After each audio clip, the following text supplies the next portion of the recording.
determine that our target amount of money is just enough money to satisfy all the goods being produced times how much they sell for. So the prices times the quantities of all the goods.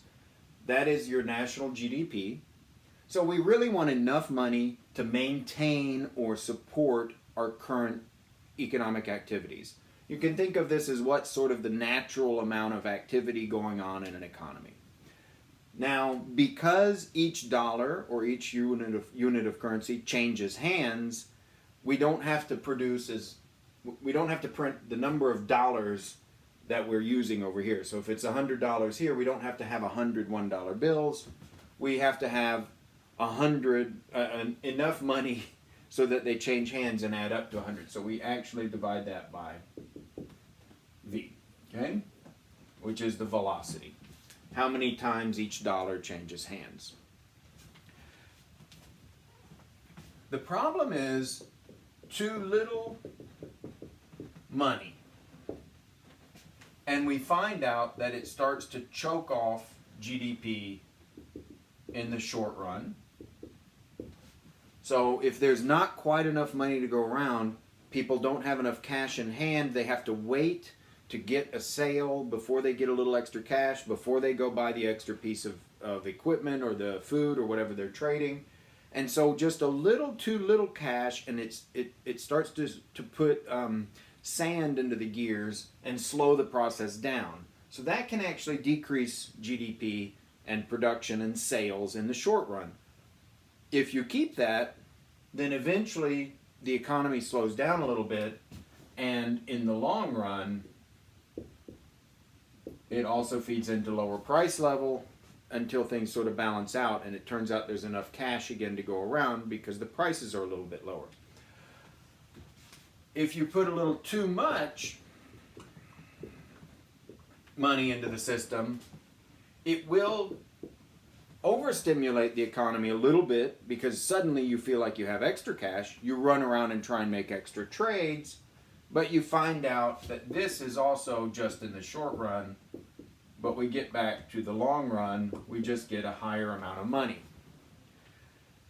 The reason this happens is, there are a number of reasons, but the main reason this happens is GDP, or your actual production, and in our little island economy, how many fish you go catch and sell, doesn't depend on the number of little pieces of paper floating around in the economy.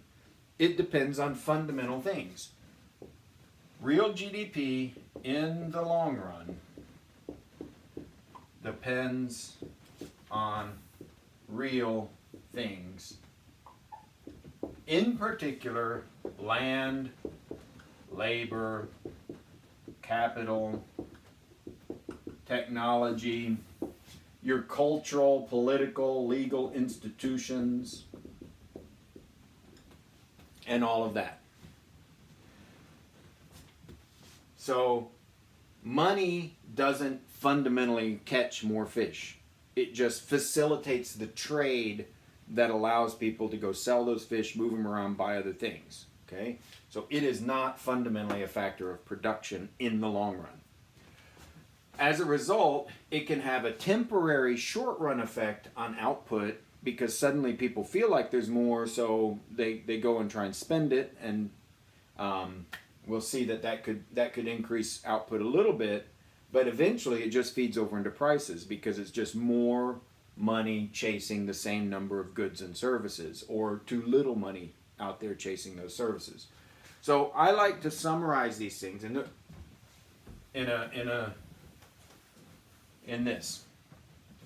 If you increase the money supply, in the short run, you get some boom in real GDP. In the medium run, you get some increase in the prices and some boost in GDP. But in the long run, you just get higher prices. And the same could be true of a decrease in the money supply. In the short run, you just get some cutback, right? You didn't leave enough money in the system, so things slowed down. In the medium run, you get some of that, and some fall in prices, but in the long run, you just get a fall in prices. As a final note, more or less, this, in the end, will rise by about as much as that did. If this went up 10%, that'll end up going up about 10%. If this fell 10%, prices will eventually have fallen about 10%. That's again because the money itself is just feeding prices eventually. It's not a fundamental factor of production.